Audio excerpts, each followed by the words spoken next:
Sekarang lu umur berapa? Umur 25 tahun sekarang. 25 ya? Iya. Gue aja mulai bisnis 26 loh.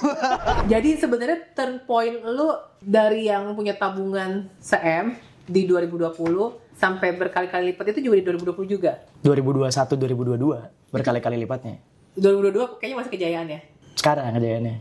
Oh justru 2022 versus 2025? Paling ramai 2025. Oh iya? Iya, paling ramai. Oh keren loh. Luar biasa. Paling ramai. Soalnya gini, kenapa dibilang keren? Soalnya kan di tahun ini ya, maksudnya banyak teman-teman kan yang pada rungkat gitu kan, ada bisnisnya turun segala macam. Kalau bisa survive bahkan naik di tahun ini tuh gila sih sebenarnya. Sehari kita hidup 24 jam. Dari 24 jam itu dibagi tuh, ada 8 jam. Jadi bagi 3 lah, anggaplah 8 jam kerja, 8 jam lain-lain, 8 jam istirahat. Nah, pasti di antara 8 jam lain-lain itu ada scroll HP. Berarti kita harus muncul di majority waktunya audiens. Nah, muncul di waktunya audiens itu kan berarti cara nangkap sebuah traffic. Nah, nangkap traffic itu macam-macam. Gimana caranya ketika orang scroll TikTok, scroll Instagram, berhenti nontonin. Dulu itu kan kita pakai interest, demographic, behavior. Kalau sekarang itu your content is your interest. Ya, bener. Gitu. Karena itu udah diverifikasi kan sama orang Meta kan. Bahkan besok nih, per 15 Juli besok, di TikTok itu udah nggak ada iklan Ads Manager. Iya. GMV Max per 15 Juli besok. Karena mau memaksimalkan fitur itu.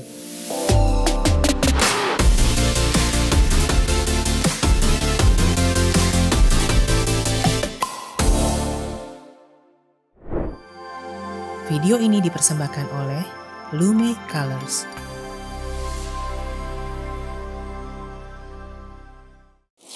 Oke, lanjut lagi di channelnya Kristinali. Kali ini gue lagi barengan dengan Agung Hadi Prabowo. Ini adalah partner in crime gue di Lume dan Lume Colors. CMO, Chief Marketing Officer. Dan ini adalah bintang tamu spesial gue, yaitu Hadi. Hadi, nama panjang lu siapa sih? Nama gue Muhammad Hadiatullah. Gue takut salah sebut, Muhammad Hadiatullah. Iya. Oke. Apa tuh? Nggak jadi, langsung. Oke, Hadi ini adalah yang gue kenal adalah foundernya Brighty. Dia udah sering berapa kali lah di interview di beberapa podcast yang di YouTube lain. Boleh nggak lo ceritain lo tuh siapa Hadi biar audience lah? Kasih tuh boleh, kasih tuh boleh. Gue Hadi, founder Brighty, tapi sebelum adanya brand Brighty, sama kayak Om Agung lah, awalnya basicnya digital marketer dari tahun 2016. Waktu itu 2016 masih sekolah. Sekarang lu umur berapa? Umur 25 tahun sekarang. 25 ya? Iya. Gue aja mulai bisnis 26 loh. Oke. Lanjut. Terus? Sebelumnya kan gue digital marketing. Nah, taunya digital marketing dari mana? Iya. Kan dulu sebelum tahu digital marketing, gue jaga JNE awalnya. Oke. Jadi pas SMP itu gue bantuin om gue jaga JNE. Oke. Setiap pulang sekolah tuh, dapat duit lah 20.000 setiap hari jam 4 sampai jam 7. Nah, ternyata yang ngirim barang ke JNE rata-rata para pemain online shop. Yang ngirim barang ke JNE gue yang ngelayanin. Duitnya buat main warnet dulu dari 2011. Main warnet apa belajar digital marketing di warnet? Awalnya main warnet, main game, main Point Blank, Ayo Dance, Losaga, RF dan lain-lain tuh, biar bisa dapat biar bisa main warnet lama lah. Dulu kan 2 jam itu 5.000 di warnet. Iya. Nah, akhirnya gue penasaran juga nih orang-orang yang ngirim barang, pada ngirim barang apa sih, jualan apa? Ada yang jualannya di FJB Kaskus, ada yang jualnya di Tokopedia. Dulu Tokopedia 2012 tuh kan baru banget tuh. Iya. Tokopedia. Terus juga masih eranya kalau lu tahu lagi tokobagus.com. Tahu gue tuh. Sebelum OLX kan. Tahu. Terus FJB Kaskus. Nah, tahu. Gue jualan jadi reseller orang-orang yang ngirim barang ke JNE om gue. Nah, gue minta ajarin caranya gimana. Lu coba aja ngulik Tokopedia, ngulik FJB Kaskus, ngulik tokobagus.com waktu itu. Nah, terus juga sebelah JNE om gue itu tukang batu cincin. Gue juga jualan batu cincin dulu. Dulu yang lagi heboh batu akik tuh tahun berapa sih? Iya, tahun 2013. Gue udah tahu. Gue juga tahu. Iya, 2013 itu dulu. Jadi karena sebelah JNE om gue itu tukang batu cincin, gue juga jualan batu cincin. Dulu gue ngambilnya di Pasar Rawabening Jatinegara. Dulu gue beli bacan kayak bongkahan gitulah. Beli bacan berapa, dipotong-potong, dijual di grup Facebook, di mana Toko Bagus dan lain-lain lah. Di mana di BBM juga jual di situ. Itu jadi pokoknya awal-awal mulai digital awal-awalnya. Tapi belum ngiklan lah ya? Belum ngiklan, gue taunya ngiklan itu 2015-2016. Wah, kata gue, anjir nih orang ada yang ngirim barang ke JNE tapi pakai platformnya Facebook Ads. Masih zamannya dulu pakai PayPal, pakai Doku. Dulu tahun 2015-2016. Gue pelajarin tuh, boleh nggak gue main ke rumah lu om gitu. Si orang yang ngirim barang ini. Nah yaudah gue main ke rumahnya. Ini ngirim barang ownernya? Ownernya iya. Oh, oke. E-commerce lah, anak e-commerce. Iya. Nah, gue belajar, habis itu gue dikasih tau caranya. Nih lu daftar ads manager, lu bikin lu ngiklan di bikin PayPal dulu. Nah, dulu tuh gue rekeningnya itu belum punya rekening karena gue masih di bawah 17 tahun. Dulu gue masih pakai BRI Junior. Transfernya dulu masih pakai Doku Bank Permata. Tahu gue udah Doku tuh legend. Iya. Jadi pakai Bank Permata ngiklan Facebook dulu. Top up dulu berarti kan ya. Top up dulu iya. Top up. Itu ya udah gue diajarin caranya, nggak pakai sales page dulu belum ada. Iklannya masih pakai PPE sama click to website dulu. PPE itu post page engagement lah. Lalu lu click to website-nya apa? Nggak ada dulu kan, belum CTW dulu. Dulu gue masih pakai PPE. PPE itu masa kemasan lah zaman ini itu. Gue itu lahir page post engagement. Iya, page post engagement. Jadi bikin fanspage dulu gitu lah. Nah, gue itu lahir di era digital marketingnya itu Facebook Ads menggunakan fanspage. Gitu. Sebelum sekarang kan jadi Meta. Kalau dulu kan masih Facebook Ads tahunya kan. Kalau Google dulu masih namanya AdWords. Google Iya, AdWords namanya. Gila. Itu gue masih sekolah itu. Itu memorable banget. Iya. Terus? Nah, yaudah gue diajarin caranya gimana. Sebulan tuh gue ngulik, suruh baca website apa gitu. Ada juga orang-orang yang sharing di web dulu kan, di blog dulu zamannya. Nah, gue ngulik juga, belajar juga. Ngiklan lah gue pertama kali 20.000 sampai 50.000 lah sehari. Modalnya dari gue bantuin JNE om gue itu. Itu lu langsung berani keluar duit segitu karena lu beranggapan hilang bodo amat gitu ya? Iya, ngetes gue 50.000 coba. Gak taunya balik profit, gue jualan casing handphone dulu. Ngambil produknya dari ITC Roxy, Mega Bekasi. Dan itu dulu harga jualnya masih bisa lo markup berapa kali lipat? Modal 20.000, jualnya 150.000. Hah? Dulu. Iya, zaman dulu gitu. Memang segitu. Harga jual barangnya? Iya, memang. Gila, padahal kan pasaran segitu. Okay. Nah yaudah gue coba profit bersihnya bener-bener bersih 500.000 nih, kalian cuma 50.000. Iya. Dulu gue ngecesin sendiri, masih pakai BBM sama WA. Transfernya ke BRI Junior. BRI dari nyokap gue tuh. Pakai BRI Junior. Ya udah wah kata gue coba gue ngiklan 100.000 dapat berapa besoknya. Ternyata besoknya dapat 2 juta. Iklannya 100.000. Wah bagus nih. Ya udah bulan pertama gue nyoba tuh profit bersih gue sekitar 16 sampai 20 juta. Berarti dong dari JNE. Iya, waktu itu iya. Wah berarti ini seru nih nyari duit begini. Dulu gue nggak kebayang cara nyari duit itu ada loh orang yang kerjanya nyari duit lewat internet gitu, nggak kebayang. Itu umur 17 tuh? Umur 16. Umur 16? Iya. Lu akhirnya lanjut kuliah nggak sih? Lanjut kuliah. Oh oke. Gitu lanjut kuliah. Nah jadi dari 2016 sampai 2017 itu kan gue ya udah fokus di Facebook Ads tuh, nggak cuman produk casing, banyak lah. Jualan madu juga, jualan sepatu juga, macam-macam semua produk kan bisa dijual tuh di Facebook Ads. Sampai eranya itu harus pakai landing page.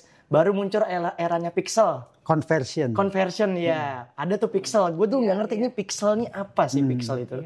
Gitu terus ngikut kelas-kelas juga ternyata ada ya community internet marketer. Ada ya dropshipping internasional gitu. Gue ngulik juga main Shopify juga gitu. Nah terus 2017 gue sambil kuliah juga main Facebook Ads juga dulu. Gitu, produknya macam-macam. Produk gamis, produk sepatu, produk madu. Sampai akhirnya 2019 itu udah mulai masuk eranya COD itu. Di 2019 udah mulai nggak sehat lah cash flow-nya dan lain-lain. Harus ngorbanin duit di customer lah. Ada retur apa, harus pakai dulu belum marak adanya agregator atau lain-lain belum ada lah. Dulu gue COD-nya masih pakai COD Shopee dulu. Itu belum, gue nggak ngerti dulu COD itu caranya gimana. Yang gue tahu order ke Shopee, yaudah gue kirim barang ke customer lewat platformnya Shopee COD-nya. Nah di 2019, akhirnya di 2020 COVID tuh. Tapi di 2019 gue nggak cuma main Facebook Ads, gue main juga e-commerce lah, main Shopee juga, Tokopedia, Lazada dan lain-lain. Jadi distributor sama agent brand-brand besar lah. Kayak gue join distributornya distributornya MS Glow, Something dan lain-lain. Join buat jual di marketplace. Berarti udah dari tahun Something-nya kan masuk tahun 2021 ya, 2020 ya kayaknya. Dari 2020 udah open deh, udah ada. Join distributor mereka lah. Nah akhirnya COVID tuh.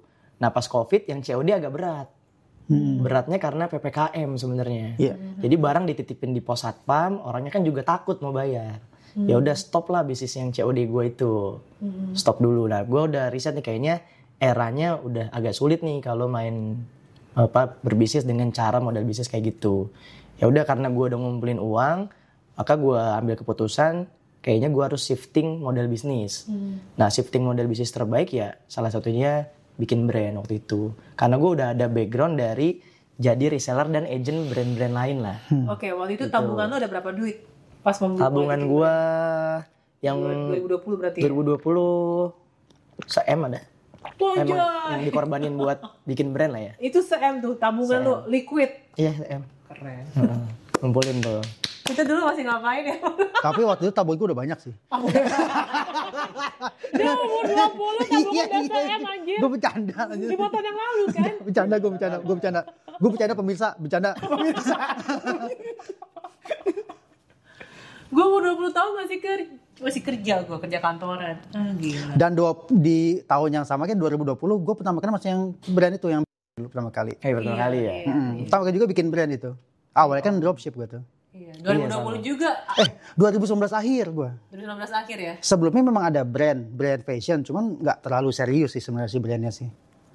Baru yang serius itu sama kayak Adi udah di tahun 2020. 2020 sama memang. Gila. Gitu ya udah. Jadi gue belajar tentang brand waktu itu di 2020 itu eranya TikTok lah. TikTok itu kan viral banget itu 2020 yang kayak shifting dari eranya TikTok memang entertain buat joget-joget, jadi udah lebih entertainnya lebih berkualitas lah di 2020. 2020 tuh masih bagus lah, masih lagi banyak yang merata, ada yang joget-joget, ada yang edukasi juga kan. Udah mulai banyak yang edukasi. Nah waktu itu kenapa bikinnya Brighty? Waktu itu era ada tren di TikTok cium ketiak pacar. Iya. Di 2020 tuh, jadi pada bikin konten cium ketiak pacar, gitu. Ya udah gue. Jadi gue bikin produk tentang ketek. Gue jujur gak tahu sih itu cium ketiak pacar, cowok cium ketiak cewek, atau cewek cium ketiak cowok sih? Kebalikannya juga, dua-duanya. Oh oke. Gitu. Terus? Ya udah gue mikirnya cuman karena backgroundnya adalah tadi digital marketing, ya udah gue bikin produk tentang ketek. Gue research kompetitornya siapa aja yang masuk di TikTok. Masih mudah nih buat masuknya karena juga blue ocean lah strategiknya semuanya. Ya udah gue masuk lewat endorsement waktu itu di TikTok. Itu pertama kali lo endorse tuh? Pertama kali. Jadi gue shifting strategik yang tadinya gunain strategic ads, akhirnya shifting ke endorsement. Dulu belum ada keranjang kuning eranya. Oke, bentar. Dari budget CM yang lo ini sekalian biar orang yang nonton juga ngerti lah ya. CM itu yang lo porsinya berapa persen buat bikin produk, buat endorsement? Bikin produk dulu satu pieces-nya itu 30.000 dulu. Ya, satu pieces-nya modalnya dulu dan tuh. Dan lo bikin berapa biji? Bikin 1.000 di awal. Kok bisa sih dengan cuma 1.000? Iya dulu segitu. Ada lah pabrik lah. Oh karena lagi pasti ada lah. Minum MOQ pasti ada. Lagi pandemi. Lagi pandemi itu semua pabrik diskon MOQ. Diskon semua. Iya. Oh dan gue juga baru tahu ada pabrik Maklon tuh baru tahun 2020. Oke. Karena ada ya pabrik Maklon. Berarti 30.000 kali 1.000 30 juta. Iya untuk produknya doang. Belum termasuk kayak endorse-nya, kayak misalkan lain-lain lah. Ternyata beratnya itu bukan pas dibuat di awal. Ketika scale up kan stoknya butuh lebih dari 1.000 pasti. Betul. Nah rame tuh hari pertama gue launching langsung 300 orderan per harinya. Berarti kan udah makan stok kurang lebih 30%-nya. Otomatis gue harus PO lagi kan. Nah PO lagi itu 3 kali lipatnya, 5 kali lipatnya. Langsung bulan kedua itu PO-nya udah nggak 1.000 lagi. Bulan kedua PO-nya tuh udah 10.000, 20.000 udah segitu. Jadi yang berat itu di gulungan stok karena kan kita mainnya retail ya. Gitu. Tapi di era itu ya, sebenarnya tuh semua orang itu enak kalau jualan. Mau harga rendah, harga tinggi itu enak. Iya, kenapa? Harga rendah. Karena kan semua orang itu fokusnya ke HP semua. Iya, PPKM, segala PSBB segala macam. Orang nggak ada hiburan lain kecuali HP. Jadi HP, benar. kalau barang, jadi maksudnya gini kan, ketika ada krisis itu kan harusnya yang diperhatikan itu jangan sampai ketika krisis kita mengurangi budget marketing, jangan. Kalau bisa stabil budget marketingnya, kalau perlu dinaikin. Itu yang terjadi seperti itu kayak di waktu itu di orang-orang kan kayak kalau yang main ads, mau gila di ads. Orang bilang kayak misalkan, wah iklannya kayak nyepam nih. Sebenarnya bukan nyepam iklannya. Emang gak ada orang lain iklan selain kita gitu. Iya, benar. Sama kayak waktu endorse pun, orang takut ngeluarin duit. Company gede takut ngeluarin duit. Tapi begitu misalnya waktu pandemik, orang yang berani itu hasil pasti berbeda. Tapi gue juga bingung sih kenapa orang pada takut ngiklan ya. Bukannya pemain offline kan masih sama jumlahnya. Nah itu adalah pemain online maksudnya. Mindset yang orang pada waktu itu sebenarnya gini ya, koreksi kalau gue salah ya. Orang ketakutan dengan lockdown. Oh iya. Kalau tapi satu orang lupa. Selama lockdown, ekspedisi tetap jalan. Itu. Iya. Itu yang jadi ininya sebenarnya. Jadi sebenarnya turn point lu dari yang punya tabungan se-M di 2020 sampai berkali-kali lipat itu juga di 2020 juga. 2021 2022 berkali-kali lipatnya. 2022 kayaknya masih kejayaan ya. Sekarang kejayaannya. Oh justru 2022 versus 2025 paling ramai 2025. Oh iya? Iya paling ramai. Oh keren loh. Luar biasa. Paling ramai. Soalnya gini, kenapa dibilang keren? Soalnya kan di tahun ini ya, maksudnya banyak teman-teman kan yang pada rungkat gitu kan, ada bisnisnya turun segala macam. Kalau bisa survive bahkan naik di tahun ini tuh gila sih sebenarnya. Kalau menurut gue ya itu gila sih. Paling bagus 2025. Oke, karena lo ada banyak brand baru atau gimana? Karena udah mulai learning ya, kan learning dari 2020 ya eranya nggak ngerti cara scale up perusahaan atau brand, nggak ngerti. Jadi benar-benar scale up, yang benar-benar scale up banget itu udah sadar dari 2023. Kalau 2020, 21, 22 kayak realistisnya ya cuma naik 20%, 30% secara strategik. Tapi ternyata bisa loh dibikin keramnya itu sampai naik 100%, 200%, 300% per tahunnya. Nah, ketika gue riset, iya, nggak apa-apa. Ketika gue riset itu, cara scale up-nya itu tiga poin. Di 2023 tuh gue udah mulai sadar. Satu, new product launching. Kedua itu scale up channel. Dan ketiga itu scale up area. Jadi syarat scale up itu cuma 3 itu. New product, channel, area. Tapi kan biasanya orang produk launching nih. Tapi ujung-ujungnya bukannya menambah omset, malah cuma kayak customer itu doang. Ya tetap belanjanya cuma kantongnya beda doang aja gitu. Karena mereka nggak ngegarap channelnya. Mereka cuma develop produk, jadi channelnya nggak digarap. Karena gini, gue udah misahin matrix jadinya. Kan kalau kita sebagai marketer tuh ada matrixnya. Bahkan di produk itu ada KPI matrix harusnya. Contoh kan misalkan SKU lu ada 10 misalkan.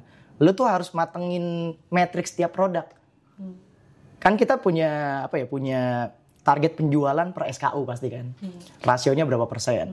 Terus kenapa si SKU A ini turun, misalkan anggaplah cuma menyumbang 10%, padahal harusnya secara market size-nya besar, market share-nya juga besar. Oh ternyata ada standar traffic. Nah kalau gue tuh sekarang mau menggunakan standar traffic per SKU. Gitu. Sama kayak kita jualan era dulu lah. Misalkan berat banget. Gue sih paham, lu kagak kayaknya. Gue lumayan paham, tapi gue sebagai moderator dengan audiens mau ngeliat ya. Ada standar matrixnya, sama kayak betul. gampangnya itu gini. Sebenarnya tuh era dulu zamannya landing page, zamannya PPE, sekarang kan zamannya e-commerce, keranjang kuning dan lain-lain ya. Itu sebenarnya sama secara prinsip funnel. Cuman yang berbeda itu berubah nih. Pindah platform, pindah cara mungkin ya bisa dibilang. Kalau dulu eranya supaya pelanggannya banyak, closingnya banyak, berarti kan di CS harus di testing auto text-nya, rate kecepatan balasnya, agar closing rate-nya meningkat. Itu yang diulik kan biasanya kalau dari closing rate jumlah lead yang masuk versus dengan jumlah closing, berarti kan CS-nya harus diperbaiki. Sebelum CS itu kan berarti ada ngisi form, ada di landing page. Berarti landing page-nya harus diperbaikin supaya OCLP-nya tinggi rasionya. Berarti headline-nya. OCLP ini pasti bagian apa nih? Apa nih OCLP deh? Jelasin. Apa OCLP? Lupa. Outbound click LP landing page. Iya, outbound click landing page. Artinya apa? Itu cuma menjelaskan intinya keluar iklan ke LP gitu aja. Benar. Keluar dari iklan ke LP landing page, ke website. Jadi kan ada orang yang keluar. Misalkan nih, gue udah misalkan lu ngeklik iklan, masuk ke website kan. Pasti kan ada yang tidak meneruskan. Oh, begitu ada masuk landing page, satu langsung exit gitu. Iya, kalau orang ngeliat iklannya ada 2 kemungkinan kan. Dia ngeliat iklannya dan klik, atau dia scroll. Iya. Nah, itu berarti dia klik, itu berarti namanya OCLP. Iya, benar. Itu juga nyetain bahasa siapa itu? Ada sendiri lah pokoknya. Ada itu bahasanya gitu. Sebelum, berarti kan itu yang diperbaikin adalah headline-nya, subheadline-nya, konten isinya, lu harus ada testimoni, harus ada bla bla bla before after mungkin dan lain-lain. Sebelum itu juga kan ada konten. Konten iklannya kan mulai dari caption-nya, copywriting-nya, kontennya entah konten foto videonya harus seperti apa. Di situ kan ada namanya klik. Berarti matriksnya adalah CTR link klik. Gimana caranya ketika orang scroll Facebook, scroll Instagram, berhenti ngeklik iklan. Berarti kan itu menciptakan CTR link. Nah itu yang diperbaiki. Nah sekarang switch tuh caranya. Berarti gimana caranya ketika orang scroll TikTok, scroll Instagram, berhenti nontonin. Gampangnya kan misalkan sehari kita hidup 24 jam. Dari 24 jam itu dibagi tuh, ada 8 jam, jadi bagi 3 lah, anggaplah 8 jam kerja, 8 jam lain-lain, 8 jam istirahat. Nah, pasti di antara 8 jam lain-lain itu ada scroll HP. Berarti kita harus muncul di majority waktunya audiens. Nah, muncul di waktunya audiens itu kan berarti cara nangkap sebuah traffic. Nah, nangkap trafficnya itu macam-macam. Kan kalau dulu cuma sekedar ads aja ya. Sekarang itu kan gak cuma ads nih. Ada ads itu sendiri, sponsor, ada endorsement, ada media, dan lain-lain. Berarti kan gimana caranya kita nangkep traffic supaya CTR link kliknya gampangnya ketangkep lah. Ketika ketangkep dari awareness-nya, baru ke consideration. Kalau dulu consideration udah sampai baca LP, isi form, itu udah consider ya. Nah kalau sekarang itu tingkat consideration itu di marketplace. Berarti LP itu berubah nih, yang tadinya fisiknya di website secara landing page, berubah ke marketplace. Berarti marketplace lu dari segi produk desainnya harus bagus, konten slide marketplace harus bagus, deskripsinya lu harus official store dan lain-lain. Bahkan akun Instagram lu itu harus jadi landing page-nya sebenarnya. Makanya Instagram lu harus bagus, harus ada collaboration post sama brand, sama influencer dan lain-lain supaya trust, supaya orang masuk ke marketplace langsung itu chat, langsung purchase. Sama sebenarnya prinsipnya. Cuman berubah nih yang tadinya eranya di soscom ya, social commerce jadi ke e-commerce gitu. Udah mulai switch lah. Pembelinya tetap ada intinya. Jadi kan sekarang channel kebagi lah. Jadinya orang kalau zaman sekarang banyak pilihan. Banyak pilihan channel. Dia nontonnya siapa? Dia nontonnya influencer kah? Nontonnya media apa yang muncul di FYP kan? Oke. Gitu. Jadi udah kepecah nih. Kalau dulu mungkin kenapa eranya landing page nggak ada bottom apa ya karena supaya fokus. Tapi kalau sekarang audiens fokusnya terpecah. Jadi otomatis kita harus pecah fokus juga. Ya sekarang mayoritas audiens itu antara Shopee kalau nggak TikTok ya nggak sih? Iya benar. Dua itu. Bahkan di TikToknya sendiri atau di Instagramnya sendiri udah kepecah tuh tontonan orang kan. Jadi nggak cuma nonton satu tontonan doang. Makanya kita harus pecah kategori lah secara marketing. Contohnya gimana? Contoh misalkan ini ngomongin yang di mana? Di Shopee apa di TikTok sama, atau di Instagram? Sama aja Instagram sama TikTok. Tapi jadi ngomongin Reels ya? Iya, entah Reels entah feed sama lah. Oke. Jadi kan kalau ngegarap sebuah channel itu kan kalau gue mecahnya adalah channel kategori. Channel kategori itu ada channel platformnya kan, kalau TikTok atau Instagram itu kan platform ya. Channel secara platform. Tapi di dalam platform itu ada channelnya juga. Channelnya itu ya Instagram influencer, TikToknya influencer itu kan channel juga sebenarnya. Berarti kan orang akan bounce rate. Konsep bounce rate itu kan sama lah kayak dulu kan kalau bounce rate itu orang masuk. Dulu bounce rate itu apa bounce rate? Bounce rate itu adalah ketika kita masuk ke sebuah channel, entah channel website, akun Instagram orang, kita keluar. Nah itu bounce rate tuh. Belum nge-scroll lama udah males. Belum scroll, belum nonton, itu bounce rate hitungannya. Bounce rate hitungannya, bener. Nah, jadi orang itu pasti bounce rate terus-menerus. Nah gimana caranya orang tersebut stay di platform itu atau di video kita. Di video kita yang kita endorse ke influencer. Jadi sekarang pilihannya banyak. Tadi misalkan satu orang itu scroll TikTok satu hari itu 2 jam atau 1 jam. Nah kalau kita berada di mayoritas waktunya dia, otomatis kan kita akan jadi attentionnya dia terus-menerus tuh setiap hari. Dan dia nggak mungkin nonton channel beauty doang. Orang itu ada yang gue pecah dari kategori ya, di dalam channel itu ada kategorinya, kategori jenisnya lah. Misalkan beauty care, berarti kita harus endorse influencer kategorinya beauty. Ada juga kategorinya mungkin viral, karena ada influencer yang ya dalam tanda kutip cuman sekedar viral aja, kontennya ada in my life dan lain-lain lah. Karena ada orang yang sukanya nonton seperti itu. Ada juga yang mungkin KOL-nya KOL cantik, yang cuman jual kecantikan aja, sharing-sharing tentang kecantikan. Terus satu lagi misalkan ada KOL tentang sport. Nah kita kan harus adaptif di mereka, karena satu orang itu nggak mungkin nontonin 1-2 kategori channel. Paham. Jadi pecah channel lah, gitu. Nah yang lagi rame di mana ya kita berada di situ sebenarnya. Gitu. Jadi lu endorse ya KOL dari beda-beda channel gitu kan? Iya bener. Kalau dulu lagi pecahnya interest. Yes. Iya kan, zaman dulu lah. Iya. Interest, behavior, demografik. Demografi. Nah sekarang pemecahan interest itu seperti itu kategorinya. Jadi sebenarnya era dulu ya gue shifting kategorinya di kategori era sekarang. Gitu. Sebenarnya secara prinsip sama. Cuman memang berubahnya bener-bener beda jadinya. Secara konsep metrik sama sebenarnya. Gitu. Ya, jadi kalau dulu itu kan kita pakai interest, demographic, behavior. Kalau sekarang itu your content is your interest. Ya benar. Gitu. Karena itu udah diverifikasi kan sama orang Meta kan. Karena kalau misalnya sekarang kan orang tuh zamannya AI kan. Nah, sedangkan gimana caranya perusahaan platform kayak Meta, kayak TikTok segala macam, mereka tuh pengen orang tuh ngiklan tuh dengan lebih mudah lagi, nggak perlu bingung soal interest, demographic, udahlah.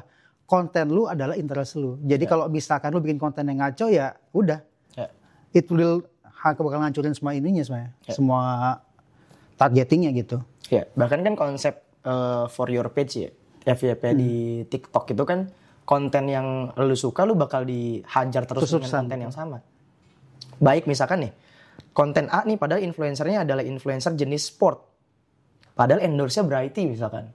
Nah, karena itu tertaut keranjang kuning dan lu suka dengan konten tersebut, maka lu akan dikasih konten yang tertaut keranjang kuning juga. Tertaut keranjang kuningnya Brighty dengan konsep yang berbeda kadang. Bentar gue gak paham, ulang. Gini, jadi di eranya TikTok 2020 tuh ada konsep for your page. Iya, for your page. Terus ceritanya lu nge-endorse orang, gue paham ini di kategori sport. Iya, kategori sport. Kan kalau dulu eranya berubah lagi nih TikTok. Kalau dulu eranya sebelum ada keranjang kuning, konten yang relevan, lu sukanya sport, lu akan dikasih konten sport. Iya. Jadi mesin learningnya udah mulai berubah lagi nih. Sekarang berubah. Bukan cuman konten tentang sport aja lu dikasih sport, tapi sport yang tertaut keranjang kuning, maka lu akan dikasih konten keranjang kuning tersebut. Orang-orang yang walaupun bukan sport. Tapi keranjang kuningnya si sport itu ada Brighty. Tapi lu excited banget sama konten itu. Ya lu akan dikasih juga. Brighty yang keranjang kuning padahal bukan sport. Oh, paham. Iya. Jadi gue pernah tuh pengen beli yang colokan kan. Colokannya di mobil tuh. Di mobil. Iya benar di mobil colokan kan. Gue klik tuh keranjang gue add to chat kan. Ntar besoknya muncul lagi orang yang berbeda. Keranjang kuningnya kayak itu lagi. Terus lagi. Jadi gini, TikTok itu algoritmanya adalah ketika lu nge-add to cart ya kan, dia akan membantu affiliate-nya situ. Affiliate-nya si keranjang kuning itu biar dapat orang yang tertarik itu mungkin lu di konten ini nggak suka nih, tapi gue kasih affiliate ini mungkin lu lebih suka gitu. Bener. Terus kayak gitu. Jadi targetingnya itu bisa lebih maksimal, makanya sekarang orang lagi shifting kan dari Meta itu ke TikTok atau dari Google ke TikTok. Nah itu karena mereka tuh meretarget orang-orang yang sudah ngeklik edukasi keranjang kuning. Bener. Itu koreksi kalau salah. Bener. Bahkan besok nih 15 Juli besok di TikTok itu udah nggak ada iklan Ads Manager. Iya. GMV Max per 15 Juli besok karena mau memaksimalkan fitur itu si TikToknya. Konsep itu sama kayak marketplace yang dilakukan marketplace saat ini. Bedanya kalau marketplace di Shopee itu kan dia ngebuang budget di Google ya kan. Karena kalau kita klik Shopee ada ini kuning di Google kan. TikTok nggak, karena dia punya platform dia maksimalkan di situ. Orang meretargetingnya dengan konten. Iya benar. Yang meretarget itu ya TikTok sendiri sebenarnya. Kalau gitu cara nge-hacknya gimana biar bisa nggak sih kayak misalnya gue endorse Nanocall, terus masukin keranjang kuning ya produk gue semua. Ya bisa. Tapi jadi yang di boost itu cuma satu yang macro call. Enggak, sekarang pakai GMV Max aja TikTok bakal learning sendiri. Mana yang konten bagus itu yang di-push. Tapi kan mesti ada satu konten yang viral yang keranjang kuningnya misal produknya gue, biar orang ketika ngeklik itu besokannya dia dihajar Nanocall yang ada keranjang kuning semua dong. Bisa, iya. Tapi kalau TikTok sekarang eranya GMV Max, dia akan memaksimalkan konten yang emang secara engagement, secara impression bagus. Iya, makanya setidaknya ada satu yang emang konten yang mesti ngegong banget gitu. Iya, benar kalau itu. Jadi intinya sih, kalau gue salah ya, koreksi ya. Kan bapak kan pakarnya. Bentar. Oh, ingat tuh itu. Coba bisa nggak kalau misalnya gue buka endorse KOL, jadi biar yang satu konten yang gong ini gue iklanin dulu kan, tapi nggak bisa landing page ya? Bisa. Jadi gini, kalau yang tadi gue coba kayak koreksi kalau gue salah ya. Jadi ibarat kata gini loh. Kalau misalkan kita mau survive di era sekarang ya, pertama itu harus membangun namanya itu kayak pasukannya dulu lah, kontennya dulu lah. Nah, konten either itu di-provide sama kita atau di-provide sama si affiliate-nya misalkan atau misalnya resellernya gitu kan. Karena nanti begitu orang satu aja kita iklan kita misalkan konten kita koreksi gue salah ya. Betul keranjang kuning, dia lah yang lainnya kecipratan sebenarnya. Iya, benar kecipratan. Itu yang terjadi algoritma sebenarnya seperti itu. Jadi gini, konsep retargeting marketplace yang tadinya di Google kayak gini misalkan kayak marketplace Shopee atau Topet dulu kan di Google tuh. Kita klik barang apa muncul di Google iklannya segala macam. TikTok manfaatin itu. Benar. Karena TikTok itu dia itu pinternya dia punya platform. Ya kan, dia bisa memaksimalkan itu. Benar. Kenapa? Karena ketika lu udah add to cart suatu barang, artinya lu interest. Ya, Oh, lu nggak beli nih, gua kasih lu barang yang lain nih dari konten yang lain nih. Yang sama dari konten yang lain. Betul. Bukan dari yang lain. Betul. Benar. Begitu juga kalau lu masukin barang random, kan kasih itu terus sebenarnya. Karena gue udah beberapa kali ngetes kan, oh ternyata begini cara kerjanya kayak Barang gitu. random dari brand yang sama kali. Enggak, brand yang berbeda, maksudnya produk yang berbeda. Kenapa dikasih barang random? Enggak, maksudnya gini loh. Kalau misalkan yang satu kan udah lo klik, ya kan dapat barang yang sama terus. Lo coba lagi klik barang yang lain, itu pun muncul. Artinya secara algoritma seperti itu. Oke. Iya, maksud gue cara ngakalinnya itu bisa nggak dari satu konten yang kita misalnya endorse influencer apa, kita boost pakai video view itu masih bisa 15 Juli. Belum tahu ya gue ya, ntar. Coba lihat besok 15 Juli. Kan Update-nya. boost pakai video view biar orang banyak nonton, terus kali aja ada add to cart ternyangkut. Karena objektifnya juga beda. Objektifnya. Jadi objektif TikTok organik dengan non organik juga beda. Oh. Lebih bagus pasti di TikTok organiknya. Iya. Secara video. Nah itu juga sama tuh, shifting juga. Kan kalau sekarang kan konsepnya harus banyak konten kan. Iya. Dari orang yang berbeda, kontennya juga beda, dan dipastikan kualitas kontennya bagus. Kualitas konten itu kan berarti dari mulai 3 detik pertama, 5 detik, 10 detik, sampai akhir lah, sampai call to action. Kan kalau dulu eranya kan copywriting, terus juga landing page, terus juga banyakin ads, banyakin adset. Nah kalau sekarang yang dibanyakin itu kontennya sama orang yang bikin video di dalam konten itu. Jadi shifting juga, kalau dulu kan spam ad, Iya, ya kan? nyepam. Berapa banyak tuh di ads library lu, total ads-nya. Nah berarti sekarang main banyak-banyakan total post. Kalau sekarang. Ini perlu diklarifikasi ya. Kalau nyepam ads itu maksudnya konten yang sama kan berarti kan? Iya. Kalau sekarang harus konten yang totally Kontennya totally beda. Iya, Dengan orangnya beda. Itu yang kita lakukan Gitu. sekarang sih. Gitu. Jadi emang bener-bener apa ya, bener-bener shifting lah. Ya berarti PR-nya kalau sekarang lebih enaknya lagi, udah ada data dari affiliate sekarang dari si TikToknya. Jadi misalkan lu nggak perlu khawatir harus nge-affiliatein produk lu di Nano. Sebenarnya lu bisa milih affiliate yang terbaik. Kan tinggal filter GMV-nya dapat berapa. Ya udah lu kasih aja affiliate Gue nggak dengan ngerti filter GMV-nya gimana, maksudnya apa sih? Gimana ya? Ini harusnya yang podcast itu siemu-siemu ya. Ini juga audiens gue rasa nggak ngerti, kecuali emang sering main TikTok ads. Kalau gue tuh paham. Kan gue mewakili si Jadi audiens. gini. Konsep affiliate dulu lah. Affiliate itu kan ibaratnya kan shifting dari konsep reseller tapi dia nggak punya barang nih. Iya, itu- Dia cuma itu punya gua konten paham. lah. Iya, Gampangnya itu gitu. gua paham. Nah, kalau dulu eranya reseller kan itu kan masa kerjanya reseller adalah ketika reseller itu mempunyai hasil yang bagus, maka kita akan ngejaga si reseller tersebut supaya dia order lagi ke kita. Atau ada nih reseller yang lain, dia mau order ke kita, dia punya history kan. Oh gue pernah nge-resellerin brand A, brand B, brand C bagus nih. Iya. Maka kita pengen ngerekrut dia sebagai reseller kita. Iya. Nah kalau sekarang itu ada, udah ke-record pasar affiliate-nya lah gampangnya. Dan itu ke-record dia GMV 1 bulan nge-affiliatein produk apapun berapa tuh ada. GMV itu omset lah ya. Omsetnya lah. Oke. Omsetnya, komisinya berapa tuh ada semua. Iya. Berarti kan gampangnya kita mau ngerekrut affiliate dengan GMV terbaik. Oke. Lu kan pengen, misalkan nih lu jualan gelas lah. Iya. Gimana caranya gue laku ya jualan gelas ya? Ya gue udah, nyari top salesnya lah. lu nyari top salesnya lah. Top Top salesnya. affiliate-nya lah ya, top salesnya lah. Ya udah lu ngefilter tuh. Lu kasih komisi anggaplah misalkan 15% atau 20%. Ya udah mereka bakal nge-chat lu. Dan lu kan seleksi dong. Lu cuman mau ngasih sampel produk lu ke affiliate yang minimum GMV-nya misalkan 50 juta. Ya udah, yang akan ngeposting adalah yang GMV-nya 50 juta yang lu kasih sampel. Gimana caranya biar mereka mau selling produk Nah, kita? kalau- Ini gue mau wakil pertanyaan brand-brand Ya. baru lah misalnya. Ya yang pertama biasanya affiliate itu ngelihat dari komisi. Berapa persen. Tapi nggak cuma komisi. Kadang kalau komisinya besar, kalau brandnya susah dijual kan sama aja. Yang terpenting adalah bukan cuma komisi, tapi fast moving nggak? Ya sama kayak reseller lah. Walaupun misalkan marginnya nggak gitu besar, tapi kan kalau fast moving, dicari lah. Ngerti. Gitu. Terus mau kasih sampel apa enggak? Iya ngasih gitu-gitu. sampel nggak fast moving atau enggak barangnya. Ketika memang barangnya fast moving ya, atau brandnya juga good ya lu bakalan di affiliatein kok, bakal ngantri kok affiliate. Gitu sama prinsipnya. Sama kayak reseller cuman shifting Jadi lagi nih. maksud tuh setelah 15 Juli ini malah lebih enak buat kita. Lebih enak sebenarnya. Jadi nggak usah endorse orang mahal-mahal. Bukan. Nggak usah khawatir setting campaign secara ribet lah. Karena udah otomatis dari algoritma tadi. Algoritma similar dari keranjang kuning, similar dari konten. Dua itu. Lu kenapa ngeliat gue? Kan lu yang ngerjain. Enggak, kalau gue sih paham. Maksud gue kan sebenarnya. Nyuruh doang. Iya. CEO-nya. Oh iya benar, Mbak CEO. Betul. Tapi kayak Adi ya. Enggak, amin. Jadi emang sih sebenarnya itu ya tadi itu kan. Kayak misalkan similar content bla bla bla. Enaknya ya kalau platform di kita ngomongin kita soal marketplace. Nggak tahu sekarang Shopee kayak juga masih iklan juga, tapi kayaknya udah tipis sih budgetnya sih ya. Kalau TikTok dia punya platformnya, dia punya algoritmanya. Jadi kalau fokus kita adalah gimana orang itu banyakin add to cart iklannya kuningnya aja. Gitu fokusnya sebenarnya. Ketika lo dapet situ, kan mereka akan yang ngolah sendiri itu mereka. Yeah. Nah itu ya makanya di konsepnya adalah sekarang udah masuknya ke era artificial intelligence ya, AI ya. Iya. Nah di era AI ini sebenarnya kan platform ini juga nggak kepengen orang-orang itu keluar dari platform tersebut. Ya. Iya. Makanya dibikinlah kayak misalkan ya tadi kayak Hadi ngomong orang yang suka sport masuk ke sport terus kan.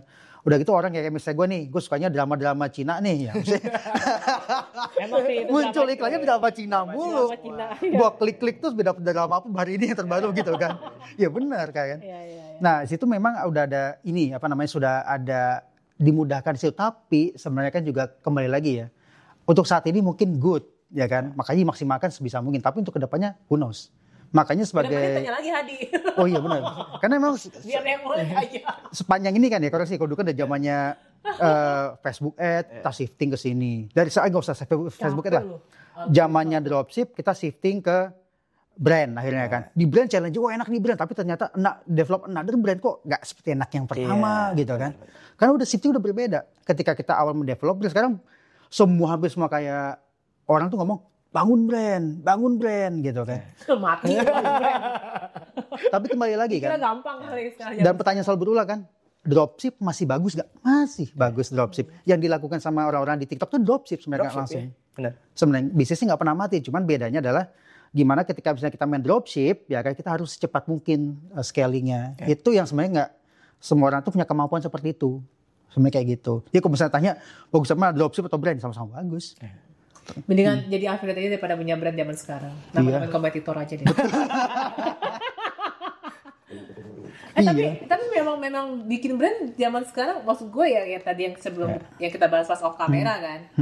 Brand pertama tuh kayak beginner slot, jebret gebum. Begitu bikin brand lagi, kok kayaknya susah ya gitu. Karena mungkin challenge-nya beda ya. Challenge-nya beda. Kalau dulu kan ya pasarnya masih blue ocean. Sekarang kan kita harus bertarung di pasarnya udah red ocean. Kayaknya juga dulu kita lebih kepepet sih. Tapi jangan salah, gue paling sama market red ocean sebenarnya. Kenapa gue paling sama market red ocean? Karena udah ada marketnya. Oh iya. Kalau blue ocean itu yang sebenarnya dulu kan gue pernah ada kayak ide kan, wah gue bikin produk ini nih. Ternyata saking blue ocean-nya di market, audiensnya dikit banget. Gitu sih, Bat. Tapi memang betul ada juga brand yang akhirnya kita create-nya audiensnya. Karena niche kecil banget. Ya kan, begitu niche kecil, kita harus meng-create audiens. Karena kalau mau ekspansi kan, ada beberapa, ini menurut gue tuh ada beberapa probabilitas. Yang pertama, kita harus create audiens baru, ya kan, mengedukasi hal tersebut. Atau kita scale di ekspansi di marketnya. Contoh misalkan, kita makan di beauty. Apa sih yang relate dengan beauty? Sebenarnya itu banyak yang kayak hal-hal yang kayak nggak pasti relate dengan beauty itu bisa kita masuk. Contoh misalnya kayak sport misalkan. Gimana masuknya? Mau make upan bla bla bla bla bla bla. Masukin ke sportnya itu. Karena kita ekspansi market.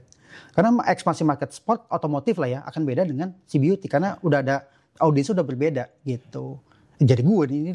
Iya. Ya konsepnya juga sama. Ekspansi marketnya itu misalkan tadi ya, gue udah endorse semua influencer beauty karena kan marketnya cuma beauty tuh. Ya Karena kan? berarti kan. Nah, ini gue bisa nangkepin nih nanti nih. Marketnya kan cuma di beauty. Otomatis gue jangan cuman garap market beauty aja. Karena kan ada orang yang pengguna market beauty tapi dia nggak ngikutin seluruh influencer beauty. Kolamnya nggak di sini. Tapi mereka pengguna produk beauty marketnya. Cuman channelnya nggak di sini. Gampangnya channel lah. Channelnya adanya di sport. Channelnya ada di pecinta barang luxury. Adanya di artis A, artis B, artis C yang tidak terafiliasi dengan kolamnya beauty kategori. Gue waktu itu pernah lihat kontennya, kenapa gue bisa ngomong gini bisa nanggepin ya. Karena gue pernah lihat Hadi itu ngendorse salah satu influencer game. Pas lihat sana, anjir ada Brighty. Cerdas lah. Kenapa? Karena ekspansi market. Iya, ekspansi Karena kalau misalnya lu di beauty kan, circle lu itu aja ketemu. Itu aja, benar. Dan gue kan juga gini-gini ya bisa dibilang influencer dikit lah ya. Jadi ada beberapa. Lo influencer gitu. Enggak. Lo mau bisnis apa influencer?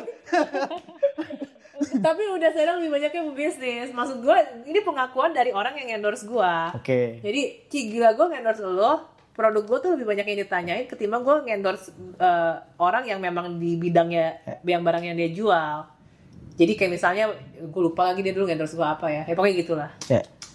Jadi kan sebenarnya kalau channel ya, anggapannya channel kategori itu kan ada apa ya? Ada pertumbuhan impressionnya, pertumbuhan viewsnya, engagementnya dan lain-lain. Dan itu ya ada limitasinya gitu loh. Kalau di mana? Kalau di Ads Manager itu ada total audiensnya lah gampangnya lah. Ada total audiensnya. Jadi nih kita harus garap total audiens yang baru nih. Supaya nggak overlapping ini terus nih. Betul. Supaya bertumbuh lah audiensnya. Oke, Gitu. sekarang budget marketing lu under endorse dibandingkan lain-lain, berapa persen yang endorse? Misal budget marketing lu 100%. Berapa persen yang kepake buat endorse? Endorse bayar KOL, bayar influencer. 40-50%. Baru 50% yang lain-lain tuh. Lain-lain. Yang terbagi-bagi untuk Iya ada iklan. iya iklan, ada campaign, ada lain-lain lah. Ada media mungkin. Kita emang saking hematnya kan. Pertama gini, tadi gue bilang kan. Pertama kita udah usianya udah tidak lagi muda. Tidak berani lagi tuh gambling. Ya kan. Kadang-kadang kita udah ngeliat, aduh nanti anak gue mau, nih katanya anaknya mau gimana, sekolah di mana. Wah Anak itu gue mau kuliah. Nanti kalau budget habisnya di endorsement, anak gue kalau tahu moncos, anak gue kuliah budgetnya gimana? Kayak gitu-gitu. Karena udah ada ini ya, udah ada perbedaan nih. Mungkin karena lu sekarang belum terlalu ngerasain ya. Begitu nanti udah ngerasain udah agak berubah dikit. Dikit udah agak. Dia nikah Februari habis berapa? 2,2 Tuh. habisnya. Tadi sudah sepersetujuan untuk diberi ngap 2,2 M nikah. 2,2 habis. Lu nikah aja bisa keluar duit segitu tuh, maksud gue kelihatan tau. Maksudnya fear of making mistake itu kecil banget. Oh tapi jangan salah, dari yang gue denger itu ya, kata itu kalau ngundang Dewa tuh salah satu strategi bisnis juga berarti kan? Strategi bisnis. Bentar, prolog dulu. Jadi Oke, Hadi ini menikah di pertengahan Februari kan? Ya. Dan di pernikahannya itu sampai ngundang Dewa 19. Terus penyanyinya siapa? Penyanyinya Iya. Firza sama Al. Firza sama Ada lu Al. kan? Ada gue kan gue dateng. Yang tergila-gila sama Dewa itu sebenarnya bini gue kan. Makanya ayo yang kita datengin kan Hadi. Oke kita datang. Ini buat nonton Dewa. Seru banget ya. Suruh nonton Dewa bukan nikahan dia.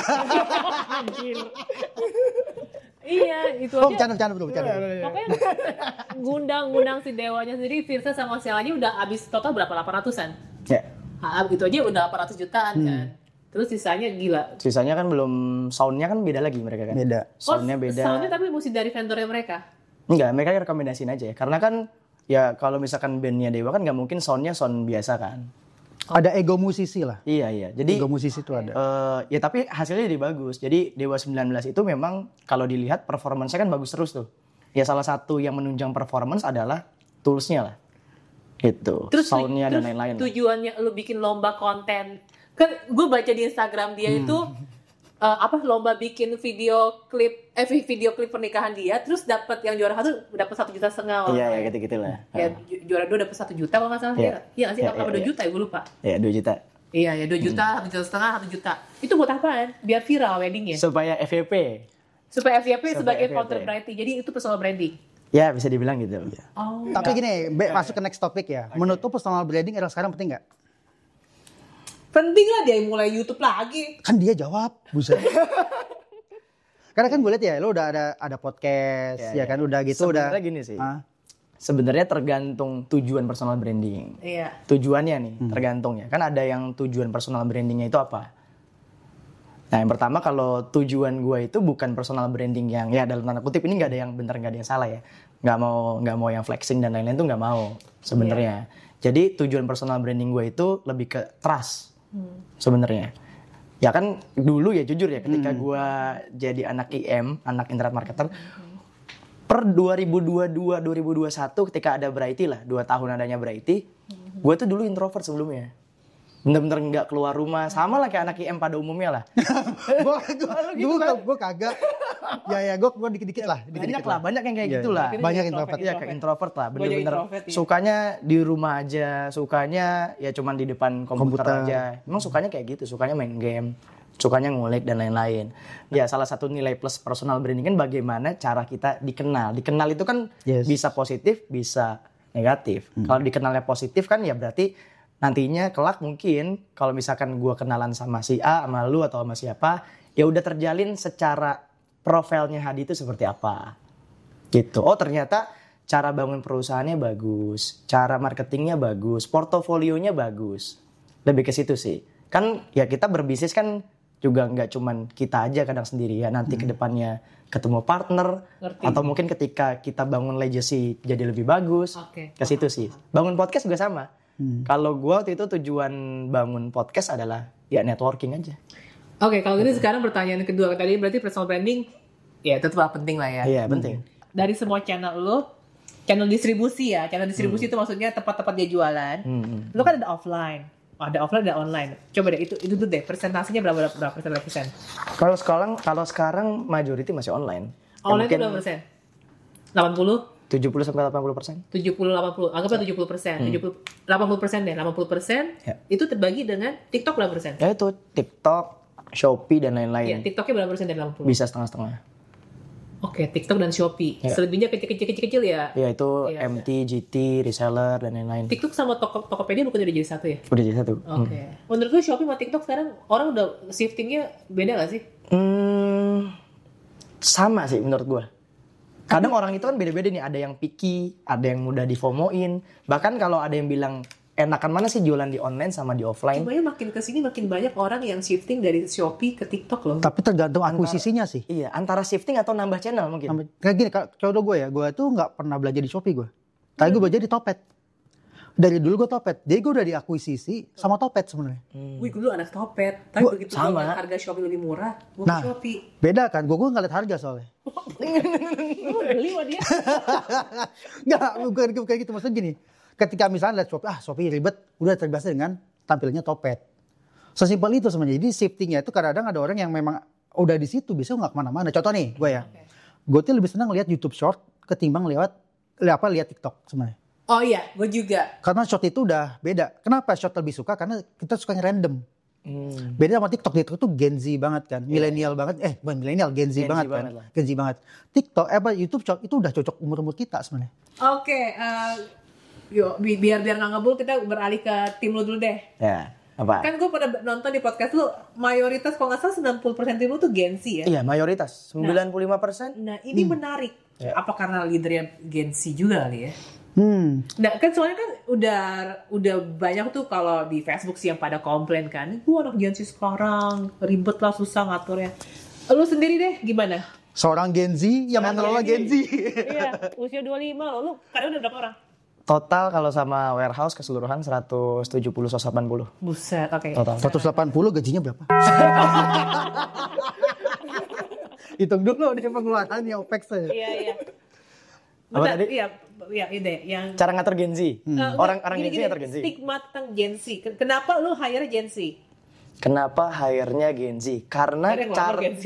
enggak bukan. Karena cara mainnya Gen Z banget.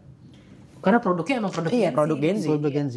Jadi bermain di era sekarang yang ngerti cuman Gen Z saat ini. Gitu. Karena kalau gue nge-hire umur misalkan ya contoh ya Umuran 30-an. Kristina lah. Iya. Itu nggak ngerti TikTok. Ngerti sih kita, cuma ngerti mainnya doang. Gak ngerti malah. Nggak ngerti scroll misalkan scroll. influencer siapa yang lu ikutin. Iya. Kan kalau di Gen Z salah satu misalkan gue interview KOL spesialis Bener nih. sih. Gue akan tanya salah satunya, ngikutin brand beauty siapa, make up kamu apa aja, gampangnya gitu. Secara pengetahuan dasar lah. Scroll TikTok sehari berapa jam, FYP kamu isinya apa ya? Contoh lagi, Wah, sound TikTok yang sekarang lagi viral apa? Salah satu Interview, pertanyaan. Harusnya pertanyaannya kayak gitu. Interview Gen Z. Iya, sound apa yang Iya, lagi viral bener. sekarang? Apa sound yang lagi viral sekarang apa? Kagak tahu. Ada jedak-jeduk. Iya apa, juga apa lagi? Itu yang gini-gini itu. Itu udah lama kali. Ada lagi sekarang. Ada lagi. Kagak tahu gua. Statue. Oh, statue statue tahu. tahu. Ada Nona Amun di sini tuh. Pica-pica. Pica-pica itu waktu gue cerita lu malah bengong. Ada Nona Amun di sini. Kagak ngerti gue. Tuh, ini sekarang ada yang Gue paham. apa sih namanya? Apa sih yang lampu kakak tau gak? Kagak tahu. Pokoknya lagu-lagu Timor tuh lebih banyak lah. Lagu-lagu Iya, Timor tuh lebih iya, banyak. iya, Baik lebih banyak FYP-nya lagu FYP, Timor. iya. Ya sound-sound itu banyak. Jadi anak Gen Z itu sekarang ngikutin sound TikTok. Nah bahkan similarnya kan tadi, jadi bicara teknis lagi ya. Bicara sound itu juga jadi similar sekarang. Similar kategori. Iya. Kan tadi udah dari keranjang kuning, Similar udah dari kategori sound juga masuk sekarang. Caption, hashtag tuh masuk. Oke, kalau gitu ini kan karena perkara dari target audience itu memang Gen Z kan. Jadi kalau Gen Z gue usianya 25 ke atas, target audience-nya, gue mesti taunya gimana? Bukan tahu dari lagu dong. Kalau target apa nih? Target karyawannya apa target audience-nya? Iya kan target karyawan biar mengetahui target audience kan. Oke. Kan target audience gue cewek-cewek pekerja deh. Ya. Cewek pekerja kayaknya nggak tahu statue deh. Tahu. Tahu. Apa gue doang yang nggak tahu ya kesian banget. Sama Lu ini nggak sih, tahu, sama gua ini tahu. ya. Gue tahu tapi taunya statue itu dari YouTube. YouTube dari TikTok. Nonton YouTube short. YouTube tuh Tapi itu dari TikTok ya. Dari Semuanya TikTok. dari TikTok. Iya. Repost dari TikTok lah. Gitu. Oke. Bahkan kalau bisa dibilang market Gen Z itu ini menurut gue ya. Menurut pribadi gue itu adalah market masa depan menurut gue. Market 30 ke atas, 40 ke atas itu sudah ganti behavior cara belanja itu udah ganti. Bahkan mereka tuh wajib mau nggak mau shifting cara belanja. Mereka kan nggak ngerti cara, contoh dah nyokap gue. Itu nggak ngerti cara belanja COD awalnya ya. Jadi dia ngerti sekarang. Cara check out di TikTok, ngerti. Udah bukan check out yang di pasar modern dan lain-lain tuh udah nggak kayak gitu sekarang. Mereka para ibu-ibu dan lain-lain ya udah check outnya sekarang di e-commerce loh. Ya udah, balik lagi ke Gen Z. Oke. Anak Gen Z kan katanya pada baperan tuh. Benar-benar bilangnya katanya mental health. Nah, di kantor lo sendiri gimana? Ada yang kayak gitu sebenarnya. Tapi kan sebenarnya yang harus diperbaiki adalah culture-nya. Kalau di gua ya, yang diperbaiki ada culture-nya. Ada dua nih yang diperbaikin, culture internal sama orang yang nantinya bakal kita rekrut. Kan kita sebagai entrepreneur kan ya dalam tanda kutip kita bisa milih orang yang bakal masuk ke perusahaan kita. Kita bisa milih lah karakternya seperti apa. Karakternya satu value nggak dengan lu? Oke. Gitu. Pertanyaan lo gimana buat tahu value-nya? Ya buat tahu value-nya itu. Coba. Lo interview gua. Atau interview Agung nih, Agung jawab lucu. Contohnya dia Gen Z. Gua nggak bisa kalau jawab Gen Z, gua lagi beda lah. Ya udah, kita nggak usah jawab contoh pertanyaannya apa contoh pertanyaan. Kalau di gua culture itu nggak begitu jadi pattern ya, kayak misalkan bangun tidur jam berapa. Kan pertanyaan HR yang ngeselin itu, kalau kamu berada di suatu pulau, barang apa yang kamu bawa? Dia banget. Gua kagak pernah nanya gitu. Pernah nggak lu nanya gitu? Nggak pernah kan? Enak aja lu. Dulu pernah lu pernah bikin status kayak gitu dulu. Ada yang kayak Kagak gitu pernah lah. sampai pulau-pulau kali. Gitu. Biasanya tuh pertanyaannya bawa korek, bawa pisau, bawa apa? Anjir tuh udah nggak relate sebenarnya hal-hal yang kayak gitu menurut gua ya. Kalau gua caranya adalah saya mau jualan gelas. Coba brief TikToknya gimana ya menurut kamu? Jadi kreativitas dia yang diuji detik itu juga.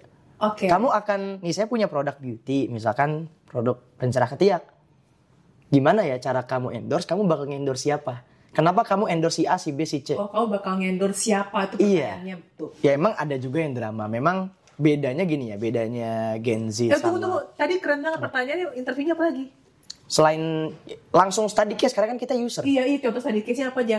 Study case-nya misalkan lu mau rekrut siapa misalkan rekrut QL, Iya, buat pencari kawal deh. rekrut pencari QL, Markom Iya, gitu kan. Iya. Berarti kan yang Kita- harus kita rekrut lu aja. ya, Iya, hijack langsung. transfer langsung ke Demo pemain. ya. Di CEO lagi.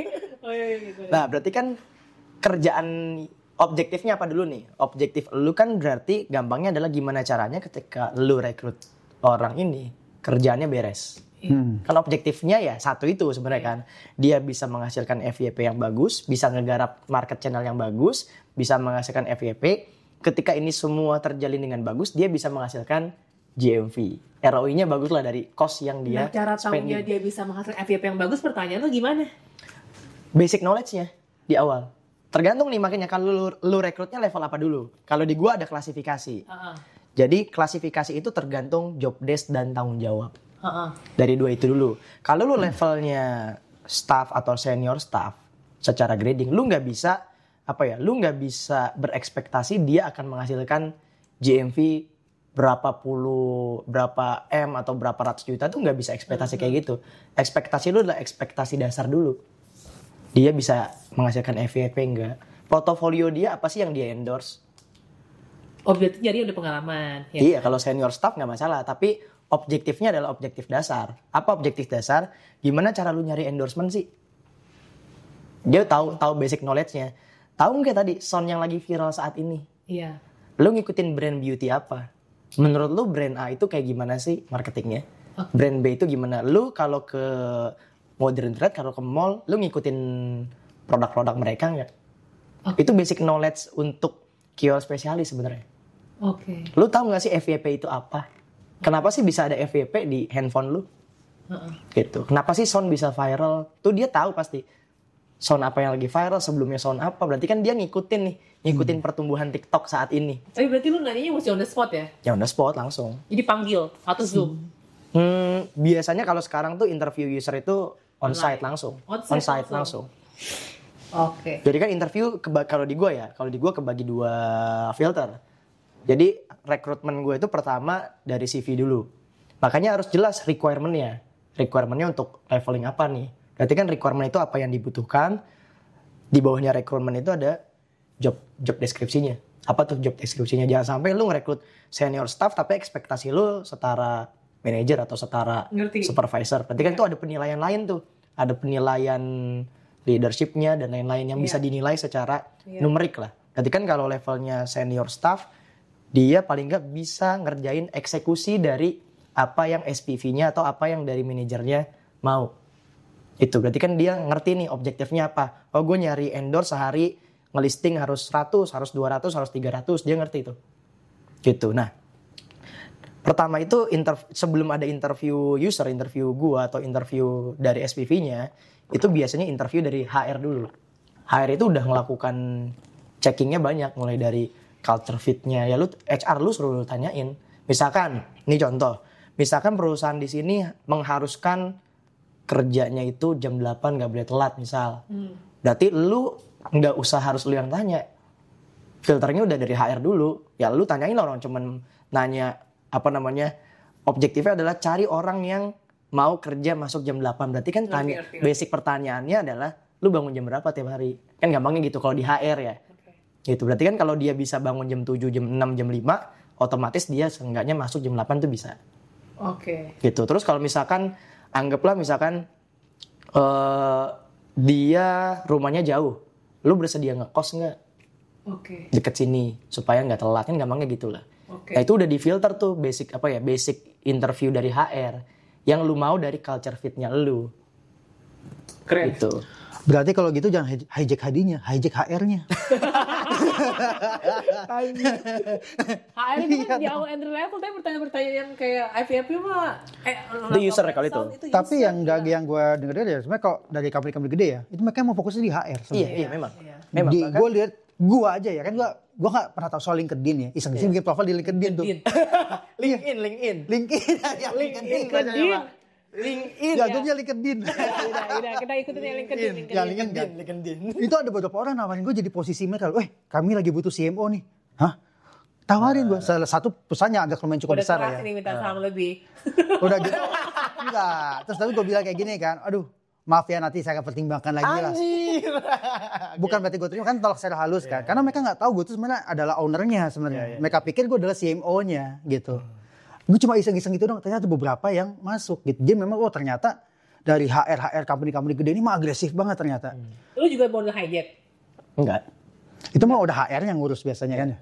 HR yang ngurus. HR itu misalnya gini kan, kayak misalnya sini kira-kira bisa kita hijack nggak? Tawarkan di offering gaji lebih gede. Itu yang terjadi kayak di macam-macam brand kalau misalnya kan saya hijack sebenarnya. Tapi di LinkedIn lu Di LinkedIn lu itu ada lowongan, gue lihat. Ada. Itu berarti yang ngepost lu sendiri atau HR lu yang lu kasih akses? HR gue kasih akses. Kan ada ada fanspage-nya lah di LinkedIn. Gue juga ada nonton podcast lu ya. Lu ada ngomong kalau orang pertama yang waktu itu lu hire adalah HR dan lu langsung gaji 17 juta. Iya, gituan. Itu orang pertama atau maksudnya orang yang key person pertama? HR pertama. Iya. Itu lu bisa gambling segitu PD-nya dengan orang itu gimana sih? Awalnya gini, kan dulu gue sering nongkrong sama anak-anak IM lah. Tapi ada nih beberapa anak IM yang memang ya dalam tanda kutip dia pengennya gitu-gitu aja. Tapi ada yang pertumbuhannya pesat nih. Berarti kan gue harus belajar dari orang-orang yang pertumbuhannya pesat. Karena ngebaca UGC itu juga dari muka. Karena udah terkenal mukanya di Brighty gitu lah. Tapi menurut lu, atau lu belum menganalisa apakah itu better kayak gitu atau... Biasanya better kayak gitu. Bahkan di live aja gini ya. Kalau yang personal branding lah contoh. Jadi muka orang yang live itu UGC mukanya. Dari penilaian matriks ya, matriks performance orang, itu kan berarti ada yang mau kita rekrut dan ada yang kita pertahankan. Itu biasanya gue pakai 9 box system. Gimana caranya lu mempertahankan orang ini tuh ada matriksnya, dan ketika lu mau cut itu ada caranya, dan ketika lu mau naikin level dia, karena kan ada orang yang nanggung. Betul. Ya kan? Betul. Ini orang secara budget nih udah mentok karena kemampuannya segini. Dan orang ini nggak mau di-develop, caranya gimana ya? Tidaklah masalah berapa kali kita gagal. Tidak penting berapa kali kita hampir berhasil. Kecewa karena gagal itu masih jauh lebih baik daripada menyesal tanpa melakukan sesuatu. Yang perlu kita lakukan hanyalah belajar dari kegagalan itu dan dari orang-orang di sekitar Anda, dan yakin kalau kita pun bisa bangkit.